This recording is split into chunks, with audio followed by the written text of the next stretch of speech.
इस लेक्चर में 31 मई से लेके 1 जून तक के टॉपिक डिस्कस करेंगे। फर्स्ट टॉपिक है एसिनोबैक्टर बोमन्नाई या असाइनोबैक्टर बोमन्नाई। ये प्रीलिम्स के लिए इम्पोर्टेंट है। रिसेंटली न्यूज में था क्योंकि कुछ साइंटिस्ट हैं, ग्रुप ऑफ साइंटिस्ट, वैज्ञानिकों का समूह, उन्होंने इस एसिनोबैक्टर बोमन्नाई से एक सुपर बग हो जाता है, उसके लिए एंटीबायोटिक खोजी है। एंटीबायोटिक क्या होती है? जब किसी बैक्टीरिया से बॉडी में बीमारी हो जाती है तो उसको ठीक करने के लिए दवाई दी जाती है, उन्हें बोलते हैं एंटीबायोटिक। जो एसाइनोबैक्टर बोमन्नाई है ये सुपर बग हो चुका है। सुपर बग का क्या मतलब होता है? जैसे मान लो किसी को कोई बीमारी हो चुकी है, जुकाम, खांसी या बुखार। नॉर्मली बुखार के लिए मान लो क्रोसिन दी जाती है या जिसमें पैरासीटामोल होता है वो दी जाती है। लेकिन कई बार ऐसा होता है आपने बहुत बार पैरासीटामोल ली है, बार बार लेते आ रहे हो, बुखार कम भी है नहीं है तब भी ले रहे हो, तो होता क्या है, जैसे मान लो किसी बैक्टीरिया से या किसी वायरस से आपको फीवर आया और वो वायरस से फीवर जब आया, बार बार आपने पैरासीटामोल ली, अब पैरासीटामोल का असर उस बैक्टीरिया पे या वायरस पे होना ख़त्म हो जाएगा। यानी कि अब आपको सुपर बग हो गया, यानी कि बहुत सारी जो नॉर्मल दवाइयाँ थी वो आप पे काम ही नहीं कर रही हैं, यानी कि सुपर बग हो गया। तो जो एसाइनोबैक्टर बोमन्नाई है ये सुपर बग हो चुका है। जब किसी ह्यूमन की बॉडी में इन्फेक्शन ये फैलाता है, प्रभावित करता है उसको, ह्यूमन को, किसी मानव को, तो उस पर बहुत सारी दवाइयाँ काम नहीं करती हैं। तो इसके लिए बहुत सारे साइंटिस्ट एक साथ आए और इसके लिए नई एंटीबायोटिक बनाई इसको ठीक करने के लिए। तो हम जानेंगे असाइनोबैक्टर बोमन्नाई जो बैक्टीरिया है इसके बारे में। यह आप इमेज में देख सकते हो। अगर सूक्ष्मदर्शी या माइक्रोस्कोप से देखेंगे तो कुछ इस तरह का ये बैक्टीरिया दिखाई देगा। तो ये जैसा इसके नाम में एसाइनोबैक्टर, ये एक बैक्टीरिया है। इन्वायरमेंट में मिलता है, जैसे मिट्टी में भी मिलता है, सॉइल में, वाटर, पानी में भी मिलता है। और ये कई तरीके के बैक्टीरिया हैं जिनमें ये एसाइनोबैक्टर है ना, ये बहुत ज़्यादा इन्फेक्शियस है, यानी कि ये बॉडी में, ह्यूमन बॉडी में इन्फेक्शन फैलाता है। और ये 2 तरीके के होते हैं, एक ग्राम नेगेटिव और एक ग्राम पॉजिटिव। जो ग्राम नेगेटिव बैक्टीरिया है, एसिनोबैक्टर ही जो बोमन्नाई है, ये 2 तरीके के होते हैं, ग्राम नेगेटिव बैक्टीरिया और gram positive. Gram negative bacteria है, ये मल्टी ड्रग रेजिस्टेंस डिस्प्ले करता है। मल्टी ड्रग रेजिस्टेंस तब होता है, मान लो किसी को कोई बीमारी हो गई है और उसको वो दवाइयाँ, मान लो बैक्टीरिया से दवाई हो, मतलब बीमारी हुई और उसको ठीक करने के लिए एंटीबायोटिक दी, लेकिन एंटीबायोटिक उसकी बॉडी पे वो काम नहीं कर रही है। फिर दूसरी एंटीबायोटिक थी बहुत अच्छी वाली, वो भी दी, वो भी काम नहीं कर रही है। मतलब एक से ज़्यादा ड्रग वो काम नहीं कर रही हैं उसकी बीमारी को ठीक करने के लिए, जिससे वो बीमारी पहले ठीक हो जाती थी लेकिन अब काम नहीं कर रही है। तो इस कंडीशन को बोलते हैं multi drug resistance. Multi drug का मतलब एक से ज़्यादा ड्रग, दवाइयाँ, रेजिस्टेंस मतलब रुकावट, यानी कि वो दवाइयाँ ठीक नहीं कर पा रही हैं, इसलिए बोल देते हैं उसे मल्टी ड्रग रेजिस्टेंस हो गया। और ग्राम नेगेटिव बैक्टीरिया है, ये मल्टी ड्रग रेजिस्टेंस डिस्प्ले करता है, मतलब ये अगर बॉडी में इन्फेक्शन फैलाता है तो कई सारी दवाइयाँ तो जो ठीक करने के लिए दी जाती हैं वो इस पर काम ही नहीं करती हैं। तो इसकी वजह से इन्फेक्शन हो सकता है ब्लड में, यूरिनरी ट्रैक्ट में हो सकता है, फेफड़े में हो सकता है, लंग्स में, निमोनिया हो सकता है। जो बॉडी में कहीं पे वाउंड्स हैं, वाउंड्स का मतलब घाव हैं, कटा हुआ है, कहीं से छिला हुआ है, तो वहाँ पे ये बैक्टीरिया डेवलप हो सकता है ज़्यादा और एक तरह से कॉलोनी बना लेता है पेशेंट के अंदर। और कई बार ऐसा भी होता है कि सिम्टम भी नहीं दिखाई देते। जैसे मान लो बैक्टीरिया हो गया तो कभी फीवर आता है, जुकाम, खांसी, तो कभी ऐसे सिम्टम, लक्षण नहीं दिखाई देते, लेकिन उसकी बॉडी में ये बैक्टीरिया प्रेजेंट रहता है। घाव के जो ओपन वाउंड्स है, घाव है, उस पर रहेगा प्रेजेंट, या फिर उसके रेस्पिरेटरी सेक्रीशन में निकलेगा, जैसे कोई छींकेगा, खांसेगा, जो उसके अंदर से मॉइस्चर निकलता है खांसते टाइम पे मुंह से, उसमें निकलेगा। अगर कोई दूसरा आदमी उसके संपर्क में आता है तो उसको भी हो सकता है वो इन्फेक्शन। तो ये जर्म्स हैं जो, या बैक्टीरिया है, ये हाईली कंटेंजियस होते हैं, बहुत ज़्यादा फैलने वाले। 2 तरीके के होते हैं, ग्राम पॉजिटिव और ग्राम नेगेटिव। क्या क्या फ़र्क होता है दोनों में? देखो दोनों में एक सिंपल सा फ़र्क है थोड़ा सा। जैसे मान लो ये बैक्टीरिया है, छोटा सा सेल है, इस बैक्टीरिया की सेल है, सेल के चारों ओर एक बहुत ही मोटी सी वॉल होती है। वॉल का मतलब दीवार होती है, जो किसकी बनी होती है? पेप्टिडोग्लाइकन की। पेप्टिडोग्लाइकन की बनी होती है, समझ लो एक प्रोटीन है, पेप्टिडोग्लाइकन की बनी होती है, थिक लेयर होती है, बहुत ही मोटी लेयर, उसे बोलते हैं ग्राम पॉजिटिव। और अगर यही सेल के चारों ओर एक पतली सी दीवार बनी हो, वॉल, पतली सी दीवार, और उसके भी आगे एक और मेम्ब्रेन बनी हो तो उसे बोलेंगे क्या, ग्राम नेगेटिव बैक्टीरिया। दोनों में ये फर्क है, ग्राम पॉजिटिव में मोटी परत होती है पेप्टिडोग्लाइकन की, सेल जो है उसके चारों ओर, और ग्राम नेगेटिव में केवल पतली लेयर होती है लेकिन इसके आउटर भाग में एक मेम्ब्रेन और होती है, उसे बोलते हैं ग्राम नेगेटिव बैक्टीरिया। और ये आउटर जो मेम्ब्रेन है ये ग्राम पॉजिटिव बैक्टीरिया में नहीं होती, क्योंकि इसकी लेयर ही जो पेप्टिडोग्लाइकन की है वो लेयर ही बहुत मोटी होती है। पता कैसे लगाते हैं कि ये बैक्टीरिया ग्राम पॉजिटिव है या नेगेटिव है? देखो कई सारी टेक्निक होती हैं, जैसे वॉयलेट डाई यूज करते हैं, जो वॉयलेट डाई होती है ना, पर्पल कलर बोल देते हैं वॉयलेट कलर, इससे डिफ्रेंशिएट करते हैं कि कौन सा ग्राम पॉजिटिव और कौन सा ग्राम नेगेटिव बैक्टीरिया है। अगर मान लो पेप्टिडोग्लाइकन की जो लेयर है सेल वाल के चारों ओर, अगर ये डाइट गिरा के देखते हैं, अगर वो वॉयलेट ही रहा तो समझेंगे हम कि ये ग्राम पॉजिटिव है, और अगर इसका कलर रेड रहा तो हम कह देते हैं कि ये ग्राम नेगेटिव बैक्टीरिया है। तो यही था इसमें। नेक्स्ट टॉपिक है स्पीयर फिशिंग। ये प्रीलिम्स के लिए भी इंपॉर्टेंट है और जीएस पेपर 3 के लिए मेंस में। अभी रिसेंटली एक रिपोर्ट आई है जिसमें ये सामने आया है 53% ऑर्गेनाइजेशन है जो इंडिया में, वो 2022 में स्पीयर फिशिंग से प्रभावित हुई हैं। मतलब कोई ना कोई 53% ऑर्गेनाइजेशन संस्था बनी हुई हैं, उनमें कोई ना कोई जो इंडिविजुअल काम करते हैं वो शिकार हुए स्पीयर फिशिंग के। तो क्या होता है ये? देखो जैसे आपने कभी देखा होगा, आपके पास कोई फ़ोन आता है या आपके पास फेसबुक पे इंस्टाग्राम पे कोई मैसेज आता है, और वो मैसेज कहाँ से आता है? वो जो हैकर होता है ना, जो आपका डेटा चुराना चाहता है, वो आपका अकाउंट पहले से ना आपकी पूरी जानकारी जुटा लेगा। मान लो फेसबुक से आपका नंबर ले लिया या इंस्टाग्राम से आपका नंबर ले लिया, इंस्टाग्राम से सारी डिटेल, आपकी फैमिली की डिटेल, आजकल फैमिली का ग्रुप बनाए रखते हैं फेसबुक पे या इंस्टाग्राम पे, तो वहाँ से पूरी डिटेल ले लेगा। अब उस डिटेल से वो पता लगा लेगा कि इसके माता पिता कौन है, बहन भाई कौन है, दोस्त कौन है, किससे ज़्यादा बातें करता है। अब वो उसकी ही आईडी ने बना लेगा, उसी के नाम से उसी का फ़ोटो लगा देगा, वहीं से फ़ोटो चुरा लेगा आपकी आईडी के अंदर से, आपके दोस्त का या किसी फैमिली मेम्बर का, तो उसी के नाम से बना के वो अपनी आईडी बना लेगा। तो फिर आपको ईमेल भेजेगा, मैसेज करेगा कि मैं, मान लो आपका कोई दोस्त, मान लो किसी भी प्रकाश नाम का है, उसने कहा कि मैं प्रकाश यार मुझे बहुत ज़्यादा पैसों की ज़रूरत है, प्लीज़ मेरे अकाउंट में डलवा दो। या आपसे किसी बैंक के आपका पासवर्ड पूछ लेगा कि ऐसे ऐसे ज़रूरत है कि पासवर्ड बता दे और मैं फॉर्म भर रहा हूँ, ये वगैरह कुछ भी कर लेगा। तो मतलब आपको ना इस तरह से झांसा देगा कि आप उसे जानते हो, इस तरह से धोखा देगा। तो ये जो सारा प्रोसेस होता है ना, उसी को बोलते हैं स्पीयर फिशिंग। इसमें सारा ये लिखा है, ये देखो, ईमेल या इलेक्ट्रॉनिक कम्युनिकेशन के जरिए टारगेट किया जाता है किसी इंडिविजुअल को या ऑर्गेनाइजेशन को या बिजनेस को।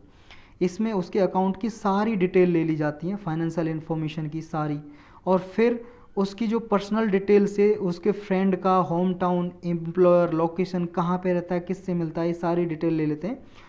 और फिर काम कैसे करते हैं, उसके पास ईमेल भेजते हैं या सोशल इंजीनियरिंग टेक्निक यूज करते हैं, किसी के पास फेसबुक पे या इंस्टाग्राम पे मैसेज भेजा, या डायरेक्टली कॉल कर दिया आपके पास कि मैं आपका भाई का दोस्त बोल रहा हूँ ये, या आपके पिता का दोस्त बोल रहा हूँ कि इतने पैसे ट्रांसफ़र कर दो, आपके पापा ने कहा है, आप यही बोल रहे हो, आपका नाम लेके बोलेगा। इस तरह से आपको इसमें धोखा दिया जाता है, तो आपसे पेमेंट ले लेंगे, इन्फॉर्मेशन ले लेंगे। तो इस तरह की जो होती है मैलिशियस एक्टिविटीज़, तो उनको बोलते हैं स्पीयर फिशिंग। तो यही था, इसके बारे में आप पढ़ सकते हो, इसे यही कुछ सब कुछ लिखा है इसमें। नेक्स्ट टॉपिक है मेनिंजाइटिस। ये एक बीमारी है, डिसीज़, मेनिंजाइटिस। प्रीलिम्स के लिए इंपॉर्टेंट है मेनली, मेंस में भी पूछा जा सकता है जीएस पेपर 3 में।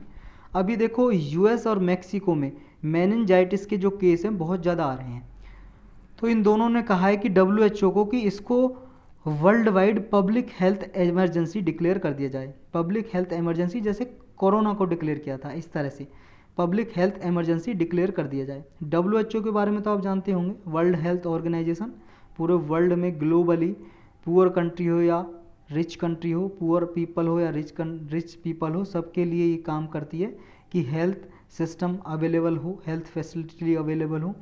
ये बहुत सारी NGO के साथ मिलकर काम करती रहती है, दवाइयाँ डेवलप करने के लिए, वैक्सीन डेवलप करने के लिए।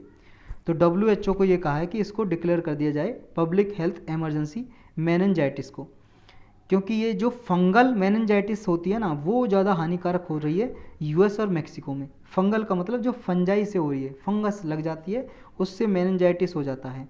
तो ये इस तरह से देखो, ये फंगाई है, फंजाई बोल सकते हो आप, फंगी बोल सकते हो, बहुत सारे लोग फंगी बोलते हैं, FUNGI। हिंदी में कवक बोलते हैं इसको, कवक।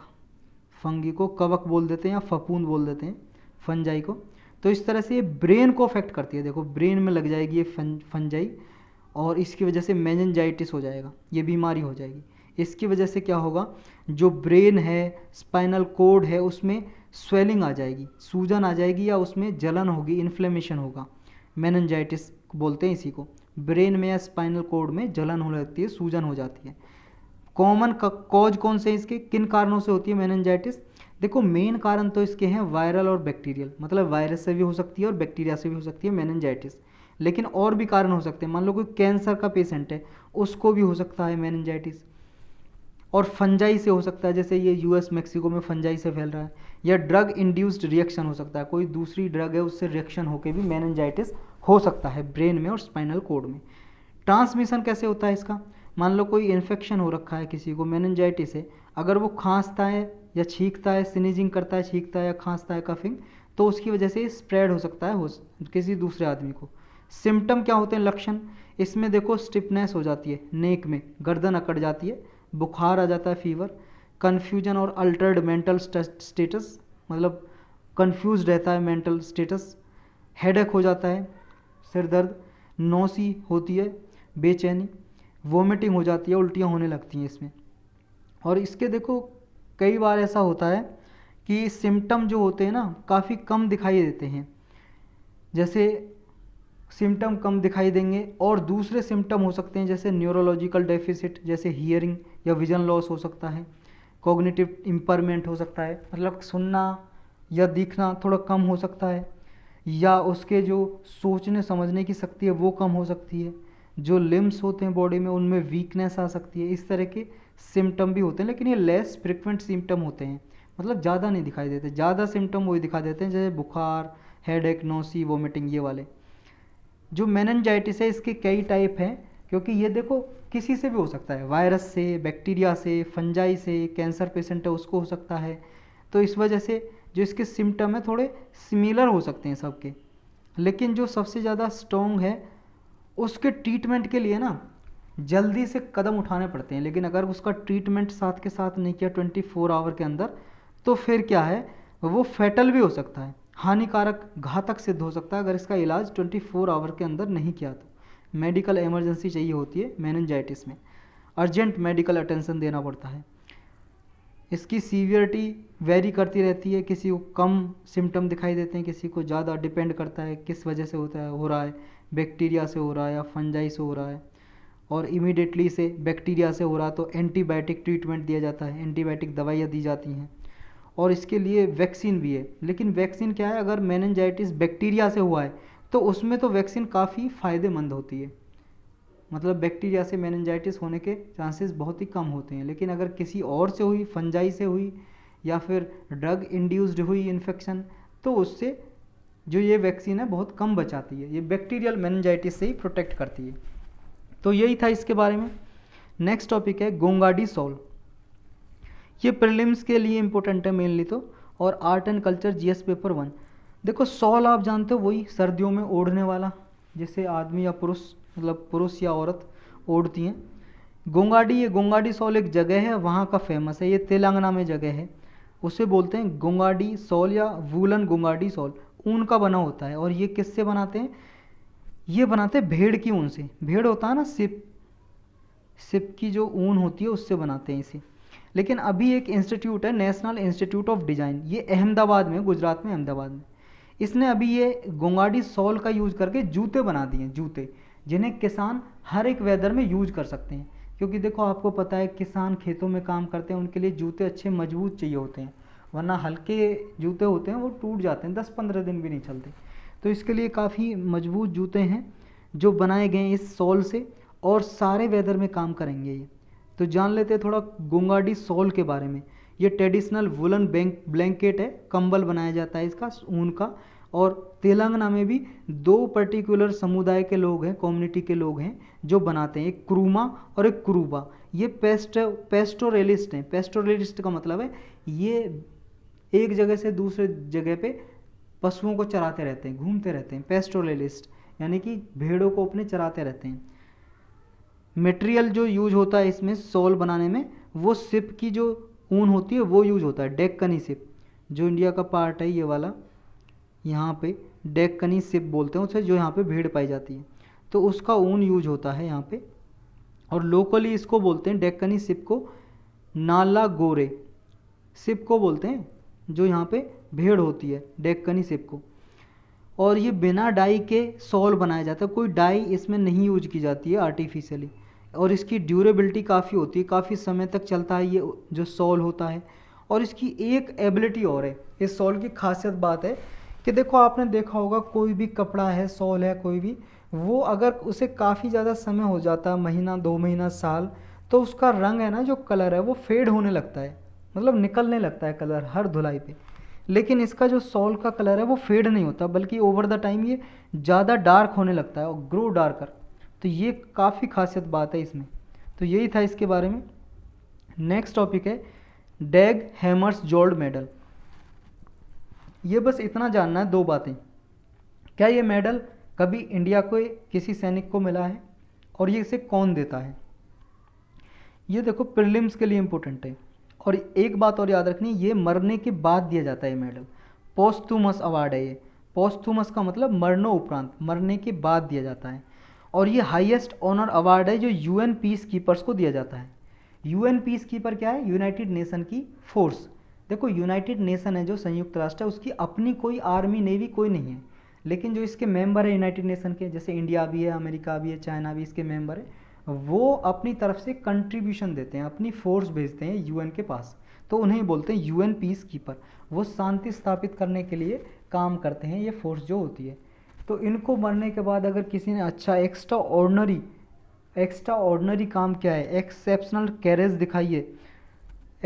करेज दिखाई है, या डिवोशन टू ड्यूटी और सेक्रीफाइस दिया है पीस स्थापित करने के लिए, तो उनको दिया जाता है ये अवार्ड। 1997 में बनाया था ये अवार्ड डैग हैमर्सजोल्ड, और ये सेकंड सेक्रेटरी जनरल थे यूनाइटेड नेशन के, उन्होंने बनाया था, ये उनके नाम पे बनाया था। मतलब जब ये जो डैग हैमर्सजोल्ड इसका नाम रखा है, यूनाइटेड नेशन के सेकंड सेक्रेटरी जनरल थे, उनके नाम पे इसका नाम रखा गया इस मेडल का। इंडिया के देखो तीन इंडियन यूएन पीस कीपर्स को मिल चुका है ये अवार्ड पोस्टुमसली, मरने के बाद मिल चुका है ये डैग हैमर्सजोल्ड मेडल। तो यही था इसके बारे में। नेक्स्ट टॉपिक है आईपीईएफ मिनिस्ट्रियल मीटिंग। आईपीएफ के बारे में इकोनॉमी की प्लेलिस्ट में डिटेल में लेक्चर पड़ा हुआ है, वहाँ पे आप देख सकते हो। हम ब्रीफली डिस्कस करेंगे इसके बारे में। प्रीलिम्स के लिए तो इम्पोर्टेंट है, मेंस जीएस पेपर 3 के लिए भी इम्पोर्टेंट है। इसकी अभी मिनिस्ट्रियल मीटिंग हुई आईपीएफ की, ये समझ लो एक ग्रुप है, इसमें अभी 14 कंट्री हैं। Indo Pacific economic framework for prosperity इसका नाम है। इसकी सेकंड मीटिंग हुई है, इसमें पार्टिसिपेट किया है इंडिया ने भी। इसमें सप्लाई चेन जो पिलर 2 है उस पर काफ़ी सहमति बनी रही, और बाकी के पिलर पे कुछ कम सहमति रही, लेकिन गुड प्रोग्रेस हुई बाकी के भी पिलर पे। इसके देखो 4 पिलर हैं जिन पे मीटिंग होती है, जानेंगे उन 4 पिलर के बारे में भी। जो आईपीएफ है ये यूएस लेड फ्रेमवर्क है, क्योंकि अमेरिका के जो प्रेसिडेंट है जो बाइडन, उन्होंने मई 2022 में लॉन्च किया था आईपीईएफ को, और 14 अभी पार्टिसिपेटिंग कंट्रीज़ हैं इसके, और जो काम करते हैं इकोनॉमिक और ट्रेड मैटर में आपस में कोऑपरेशन हो इन 14 कंट्रीज़ की।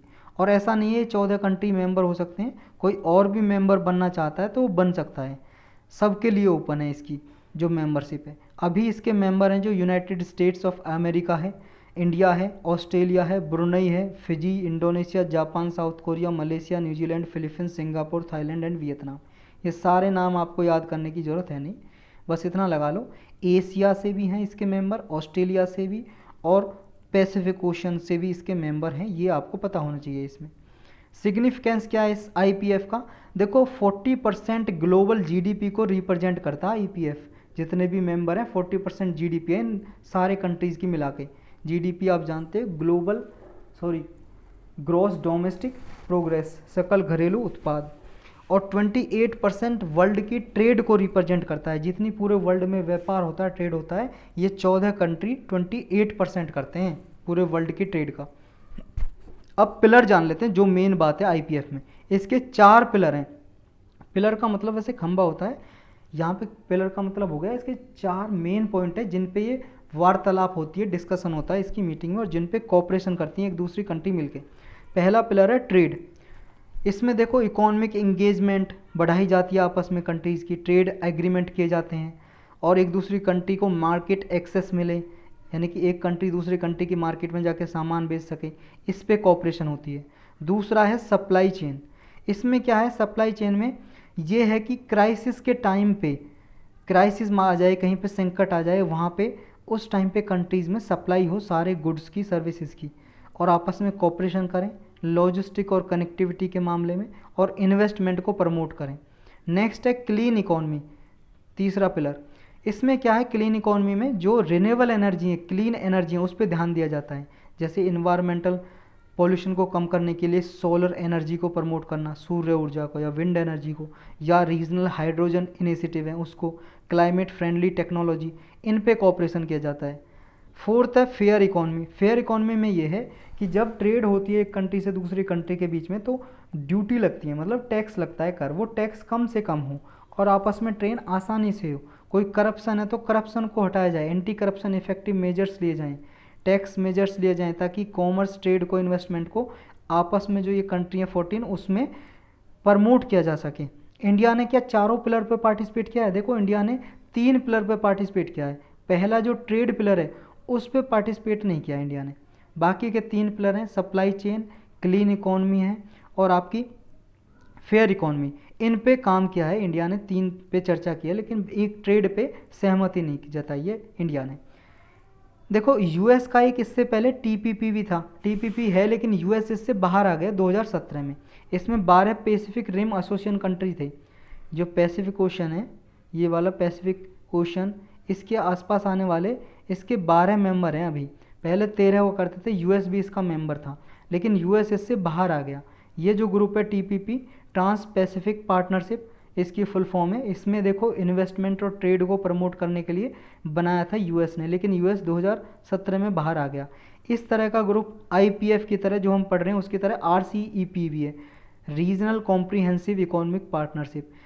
इसमें देखो 10 मेंबर हैं आसियान के, association of south east Asian nation, ये आसियान 10 कंट्रीज़ का एक ग्रुप है। ये साउथ ईस्ट एशियन कंट्री हैं जो ये वाली, Indonesia, Philippines, Brunei, Malaysia, Singapore, Vietnam, Myanmar, Thailand, Laos, ये वाली जो कंट्री हैं, ये 10 कंट्री इसके मेंबर हैं। और प्लस और 6 कंट्री उन्होंने भी डिस्कशन में पार्टिसिपेट किया था, जैसे चाइना और इंडिया ने, और जापान, साउथ कोरिया ने, ऑस्ट्रेलिया, न्यूजीलैंड ने। लेकिन इंडिया की सहमति नहीं हो सकी क्योंकि आरसीएफ के जो मेंबर है वो चाहते थे कि इंडिया अपनी मार्केट को ओपन करे ताकि ऑस्ट्रेलिया, चाइना जैसे जो देश हैं अपना सामान यहाँ पे बेच सकें और दूध से रिलेटेड जो प्रोडक्ट हैं वो भी यहाँ पे आ सकें। इंडिया ने मना कर दिया। इंडिया ने कहा भाई साहब हमारे किसान गरीब किसान हैं, अगर आप यहाँ पे लाके मान लो चाइना या ऑस्ट्रेलिया का 40 रुपये लीटर का दूध बिकेगा तो हमारे यहाँ 66 रुपये जो लीटर दूध कौन लेगा। तो इस वजह से किसानों को बचाने के लिए इंडिया ने सहमति नहीं जताई इस पर और आरसीई पे साइन नहीं किए। तो इंडिया इसका मेंबर नहीं है आरसीई का। अभी इसमें 5 मेंबर हैं और आसियान के 10 मेंबर हैं, टोटल 15। जो आईपीएफ है इसमें इशू क्या है, परेशानियाँ क्या हैं? वैसे तो देखो ट्रेड और इकोनॉमी को प्रमोट करने के लिए, इन्वेस्टमेंट को प्रमोट करने के लिए आपस में इन कंट्रीज़ ने कोऑपरेशन किया आईपीएफ के जरिए, लेकिन इसमें परेशानियाँ हैं क्योंकि देखो पहला इशू, चैलेंज ये है कि इनमें से भी जो कंट्री इसके मेंबर हैं ना आईपीएफ के, उनमें से चाइना पे डिपेंडेंसी ज़्यादा है बहुत सारी कंट्रीज़ की। चाइना से लोन लेते हैं, उससे ट्रेड करते हैं, और साउथ ईस्ट एशियन है उसकी सेंट्रलिटी और non starter potential, taxation issue, आपस में टैक्स को कम करना, और कॉमन ग्राउंड कंट्रीज़ के लिए इसका अभाव है अभी, क्योंकि देखो सारी कंट्री जो कोऑपरेट कर रही हैं साथ आई हैं, उनके लिए कोई ऐसा ग्राउंड तो चाहिए जिन पे सारी कंट्री मिलकर सहमति जता सकें।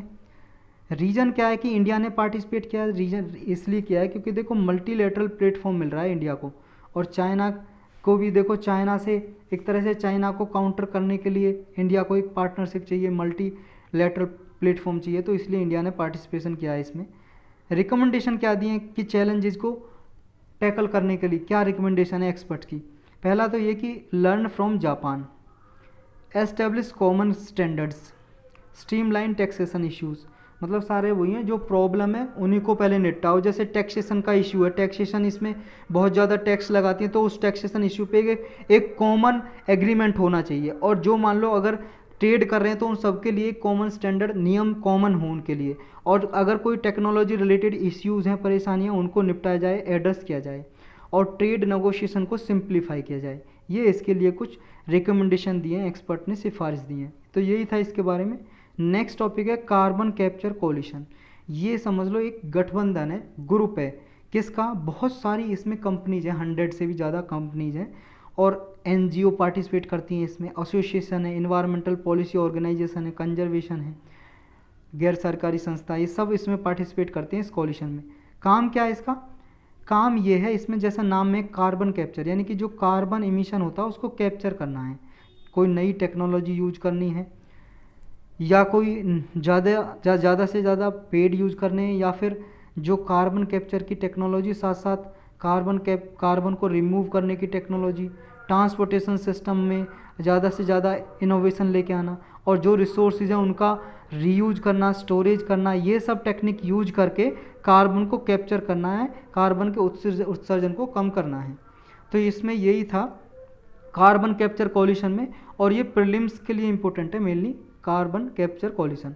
मेनली इसमें ऐसा पूछा जाता है कि ये किसके लिए और टारगेट क्या है। तो आपने जान लिया 100 से ज़्यादा कंपनी है, तो कंपनी के नाम याद करने की कोई ज़रूरत नहीं है। एनजीओ भी है, कंपनी भी है, ऑर्गेनाइजेशन भी है, इन्वायरमेंटल रिलेटेड। और काम क्या है इसका? कार्बन को कैप्चर करना। तो यही था इसके बारे में। अब आ जाते हैं नेक्स्ट टॉपिक पे, tele law program. Tele law program ये प्रीलिम्स के लिए भी इंपॉर्टेंट है और जीएस पेपर 2 के लिए भी इंपॉर्टेंट है। ये टैली लॉ प्रोग्राम क्या है? देखो, जैसे मान लो किसी गांव में या शहर में कोई गरीब तबके के लोग हैं, वो कोई केस लड़ रहे हैं, लेकिन उनके पास इतना पैसा नहीं है कि वो वकील हायर कर सकें, या उन्हें जानकारी भी नहीं है कि केस को कैसे लड़ना है, कहाँ पे जाना है, कैसे वकील करना है। ये सब की जानकारी इस प्लेटफॉर्म पे मिलेगी, टैली लॉ प्रोग्राम। ये समझ लो एक ऑनलाइन प्लेटफॉर्म बना दिया है। मान लो आप कोई मामला दर्ज करने वाले हो कोर्ट में या कहीं पे भी, पुलिस में कंप्लेंट लगाना चाहते हो, तो उससे पहले आप यहाँ पे टैली लॉ प्रोग्राम पे सलाह ले सकते हो फ्री ऑफ कॉस्ट, गरीब तबके के लिए, और बाकी के लिए चार्जेस लगेंगे। तो इसमें 40 लाख से ज़्यादा बेनिफिशियरीज हमारी कंट्री में इसमें फ़ायदा ले चुके हैं, ऐसा मिनिस्ट्री ऑफ लॉ ने कहा। मिनिस्ट्री ऑफ लॉ ने कहा कि प्री लिटिगेशन एडवाइस ले चुके हैं, मतलब मामला दर्ज करने से पहले की एडवाइस ले चुके हैं। तो टैली लॉ प्रोग्राम ये डिपार्टमेंट ऑफ जस्टिस के अंदर आता है। Department of justice ministry of law के अंदर आता है, ministry of law and justice. 2017 में लॉन्च किया था टैली लॉ प्रोग्राम। ये ई इंटरफेस मैकेनिज्म है, यानी कि ऑनलाइन इस पर कंसल्टेशन की जाती है किसी वकील से, ताकि सही डिसीजन लिया जा सके किसी मामले से निपटने के लिए, किसी डिस्प्यूट से निपटने के लिए। इसमें कनेक्ट कैसे होते हैं? देखो, इसमें लॉयर जो होता है, वकील, वो डायरेक्टली वीडियो कॉन्फ्रेंस के जरिए होता है। जैसे कॉमन सर्विस सेंटर खुले होते हैं गांव एरिया में, शहर एरिया में, कॉमन सर्विस सेंटर में जाके वीडियो कॉलिंग के जरिए लॉयर से आप एडवाइस ले सकते हो। या फिर टैली लॉ मोबाइल ऐप है, एप्लीकेशन के जरिए ले सकते हो आप एडवाइस। जो लॉयर हैं वो प्रैक्टिस करते हैं, जो उन्हें डिपार्टमेंट ऑफ जस्टिस और सीएससी जो सेंटर होता है वो सिलेक्ट करते हैं कि कौन से लॉयर एडवाइस देंगे स्टेट या डिस्ट्रिक्ट लेवल पे। और एलिजिबिलिटी क्या है? देखो, कोई भी लीगल एडवाइस जो देता है वो देखो एडवाइस फ्री ऑफ कॉस्ट देगा। और किसको देगा? कौन कौन एलिजिबल है? जो देखो लीगल सर्विस एक्ट है 1987 का, उसके सेक्शन 12 में जो ऐसे कमज़ोर तबके के लोग हैं, वनरेबल कैटेगरी के लोग, उनको दी जाएगी फ्री ऑफ कॉस्ट ये एडवाइस। जैसे महिलाओं को दी जाती है, वूमन को, चिल्ड्रन को, बच्चों को दी जाती है, या कोई SC ST से कोई बिलोंग करता है कैंडिडेट उसको, या कोई ट्रैफिकिंग का विक्टिम है, मान लो किसी की आदमी को ख़रीद के बेच दिया, किसी लड़की को ख़रीद के बेच दिया, वो यहाँ पे एडवाइस ले सकती है।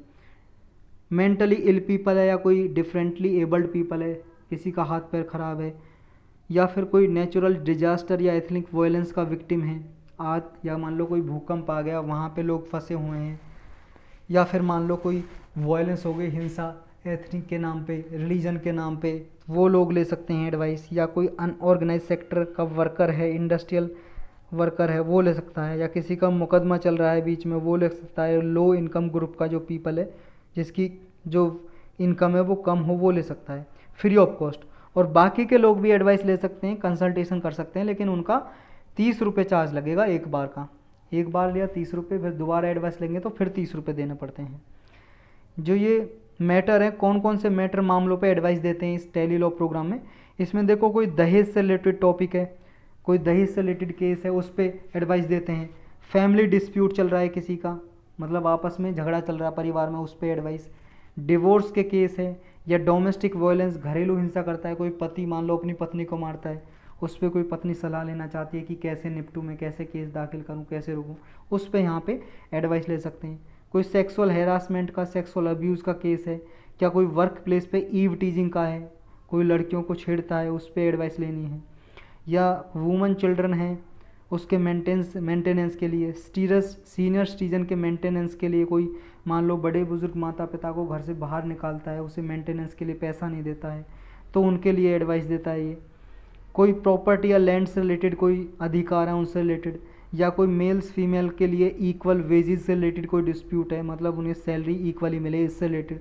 या मैटरनिटी बेनिफिट, माता के कोई मान लो बेनिफिट नहीं मिल रहे हैं, या फिटिसाइड को रोकना है, कन्या को भ्रूण हत्या कर देते हैं ना, पेट में मरवा देते हैं बच्चों को, उससे रिलेटेड कोई एडवाइस लेना उसे रोकने के लिए।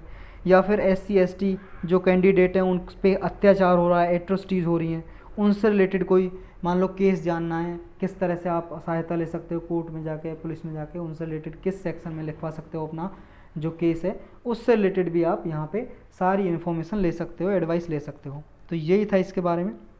नेक्स्ट टॉपिक है 22nd summit of SCO council of heads. Shanghai cooperation organisation है, ये 8 कंट्रीज़ का एक ग्रुप है, जिसमें इंडिया भी है, चाइना भी है, पाकिस्तान भी है, रसिया भी है।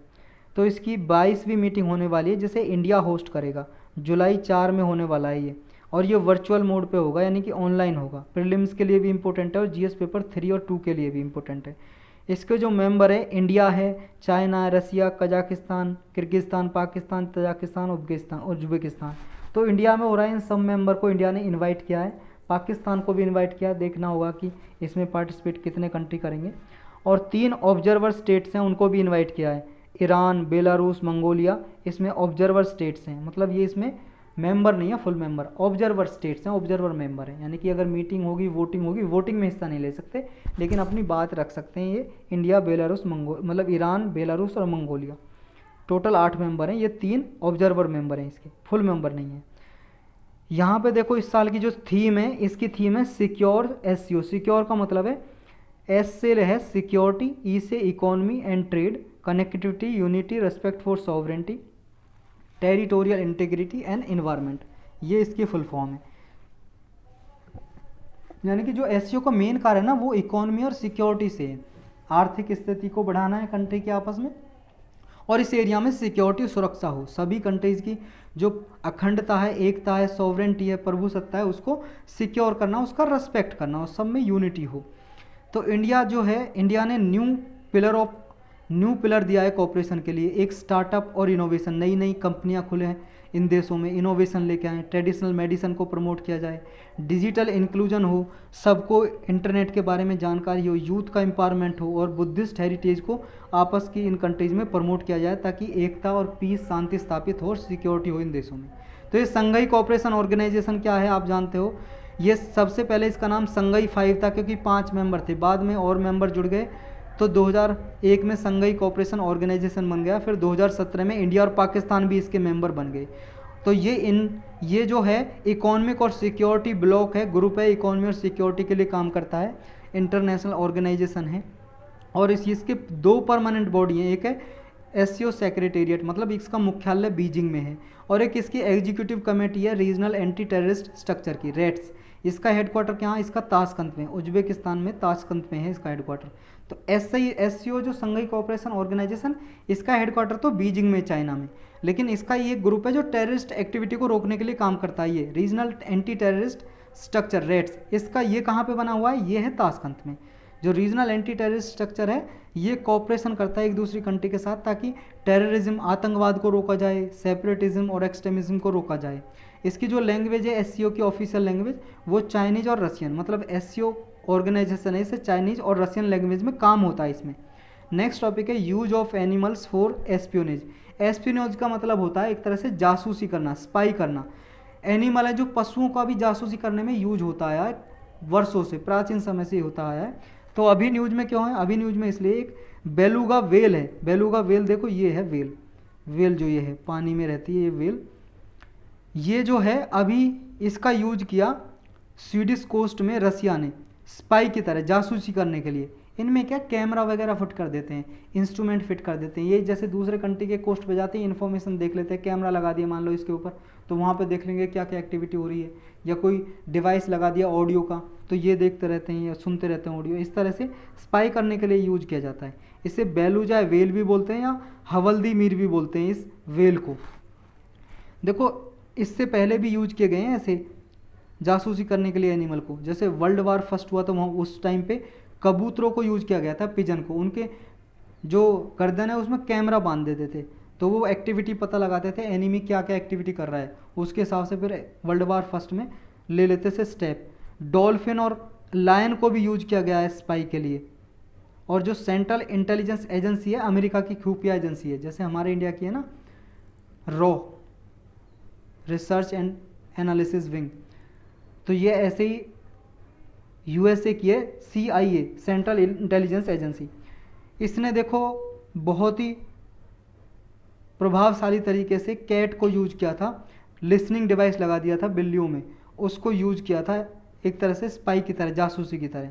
तो इस तरह से एनिमल्स को बार बार यूज करते हैं बहुत सारी कंट्रीज, लेकिन ये एथिकली रूप से रॉन्ग है। जैसे मान लो एनिमल क्रूएल्टी देखने को मिलती है, क्योंकि एनिमल परेशान होते हैं जब भी उनमें कोई ऐसा इलेक्ट्रॉनिक डिवाइस फिट किया जाता है, उनके अधिकारों का उल्लंघन होता है, एनिमल राइट्स का रिस्पेक्ट नहीं होता है, और इनके कंसिक्वेंसेस ज़्यादा देखने को मिल सकते हैं, क्योंकि इनोसेंट एनिमल्स हैं, जो मासूम पशु हैं, जो उनको हार्म होता है, नुकसान होता है इसकी वजह से। अब थोड़ा जानते लेते हैं बेलुगा जो वेल है या हवल्दी मीर, ये कहाँ पे पाई जाती है। ये देखो आर्कटिक और सब आर्कटिक रीजन में मिलती है, 6 मीटर लंबी होती है, और ये कई सारी आवाज़ें निकालती है, जैसे डॉल्फिन की तरह चर्पिंग करती है, जैसे पक्षी चहचहाते हैं उस तरह, क्लिक करती है, खटखट की आवाज़ करती है, विसल बजाती है, सीटी की आवाज़ आती है जब ये चलती है तो, और स्क्वील्स होती है, इससे बहुत सारी आवाज़ें निकलती हैं जो पक्षियों की तरह रहती हैं।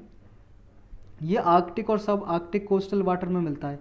आर्कटिक सब आर्कटिक का मतलब क्या है, ये वाला जो पार्ट देख रहे हो ना आप आर्कटिक रीजन का, आर्कटिक रीजन और सब आर्कटिक रीजन है, इस वाले पार्ट में मिलती है ये वेल।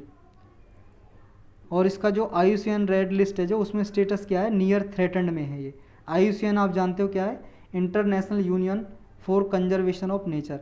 ये एक इंटरनेशनल ऑर्गेनाइजेशन है जिसमें गवर्नमेंट और नॉन गवर्नमेंटल ऑर्गेनाइजेशन पार्टिसिपेट करती है, 1948 में बनी थी, और वर्ल्ड वाइड नेचर को प्रकृति को कंजर्व करने के लिए काम करती है। इसने लिस्ट बनाई हुई है जिसमें ये पक्षियों को या पशुओं को रखती है कि ये जिस तरह से उसकी पॉपुलेशन है, कम है, ज़्यादा है, उस हिसाब से ये लिस्ट में रखती है।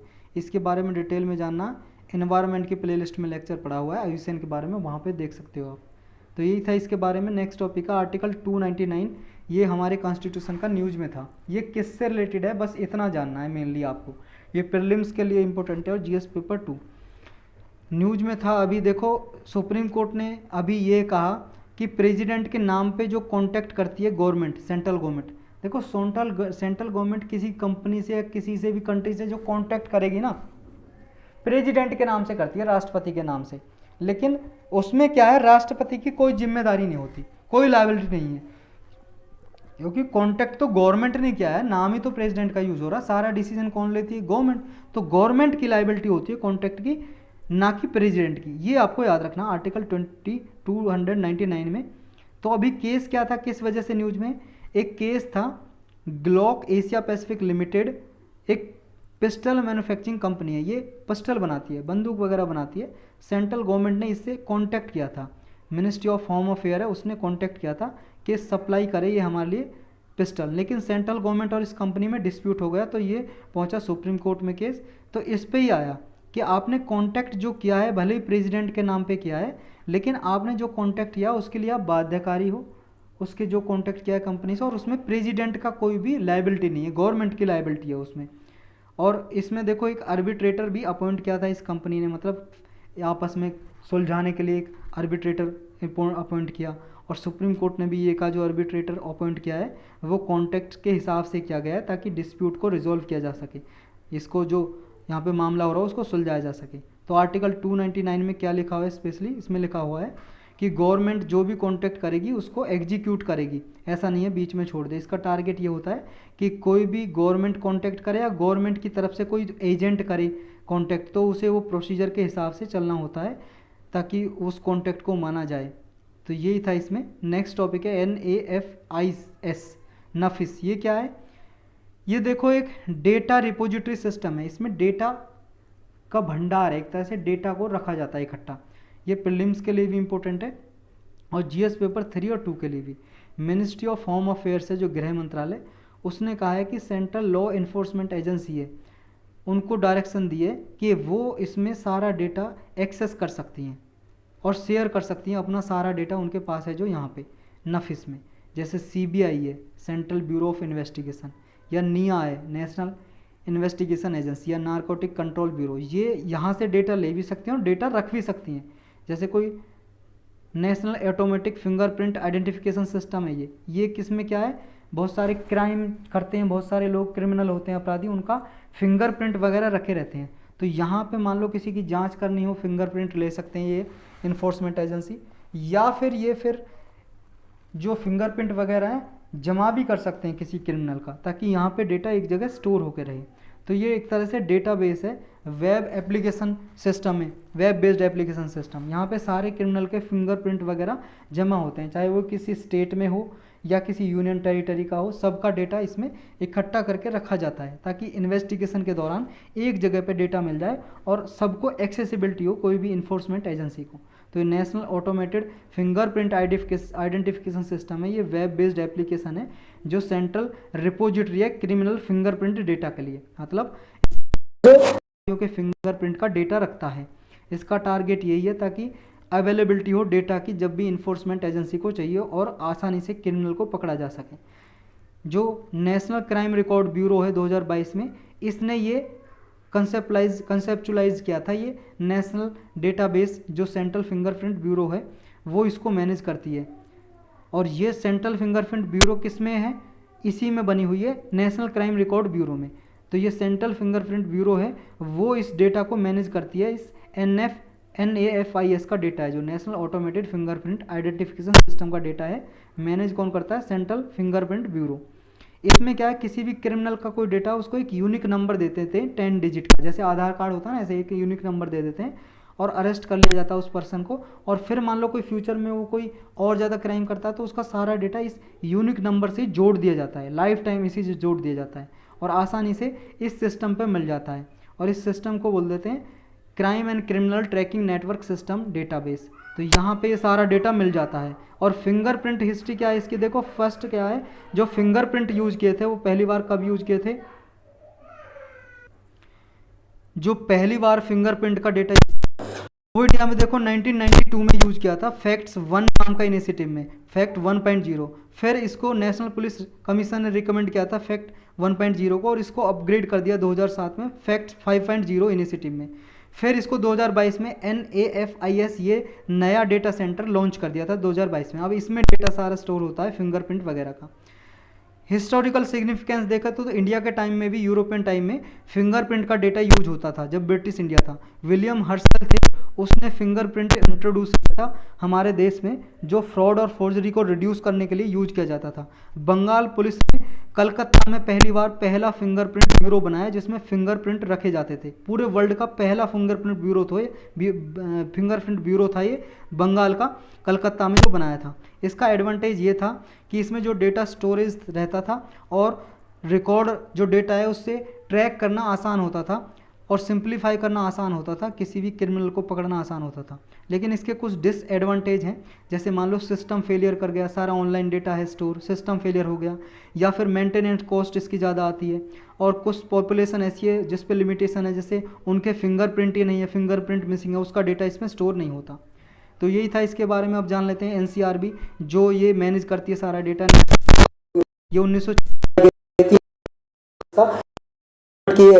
सारा डेटा क्रिमिनल से रिलेटेड स्टोर कर रखती है, कलेक्ट करती है, एनालाइज करती है।